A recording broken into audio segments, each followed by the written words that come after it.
Hey guys! What's up?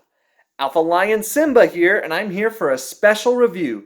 Now, it's no secret I'm a huge fan of animal fantasy novels, including Warriors, Redwall, Guardians of Ga'Hoole, Bravelands, etc.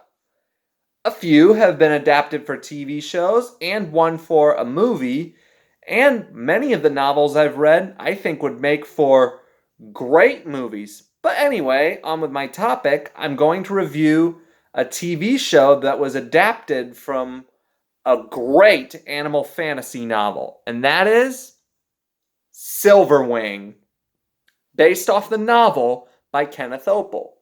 What's the main story? Allow me to read it. Long before the age of man, the land was ruled by two warring species, the birds and the beasts. Bats, belonging to both sides but neither, refused to take up arms.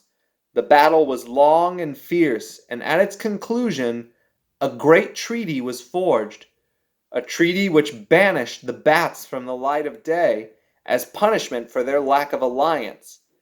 Thousands of years later, a young bat by the name of Shade Silverwing has broken that treaty, invoking the wrath of power-hungry owls who banish his colony and scatter his family.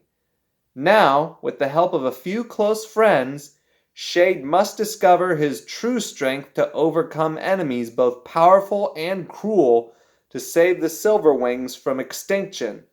Come take flight alongside Shade and join the fight to bring justice back to the animal kingdom before war consumes them all. Sounds like an interesting premise, doesn't it? Well, it is. My good friend Ben Schleister and I watched this at his place, and I loved this. I was legitimately charmed and entertained by it. Okay, so to start with, I'm going to talk about the animation. I can describe the animation on this show with one word: beautiful. The backgrounds they drew made the world a pretty great world to look at.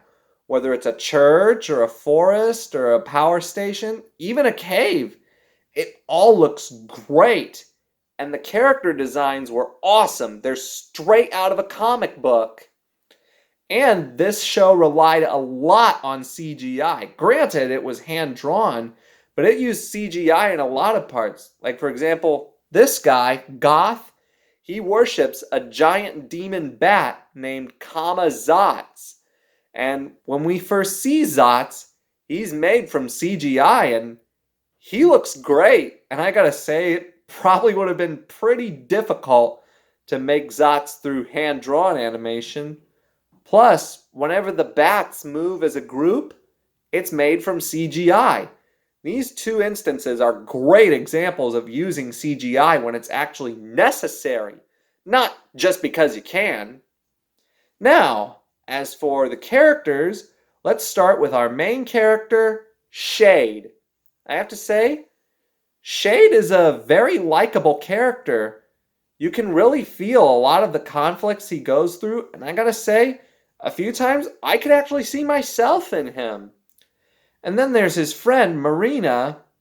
I gotta say this, not too much stands out about her, but I like how at the end of the show, she and Shade don't hook up. They just remain friends. And then there's the villain of the show, Goth. Goth was a great villain. He was cunning, he was calculated, and he was really tough, too. He went through a lot of things that you would think would kill him right on the spot.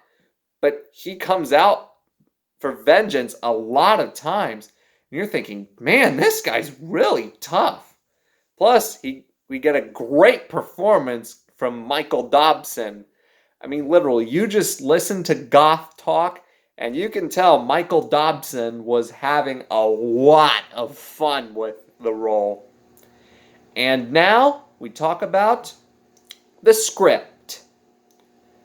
And I gotta say, I was thoroughly invested by the story of this show.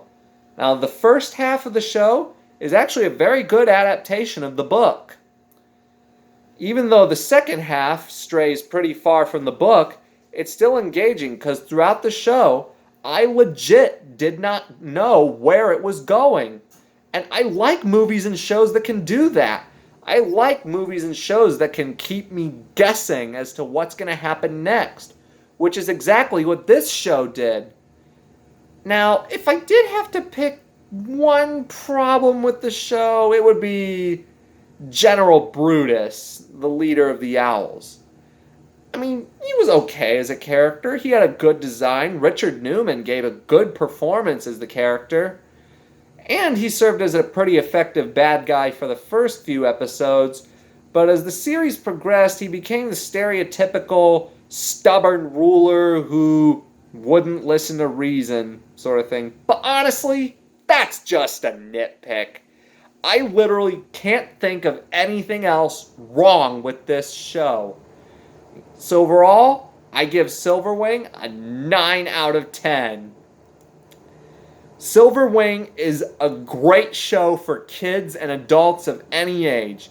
It's got a great story, it's got great visuals, it's got great characters. I've gone on about it long enough.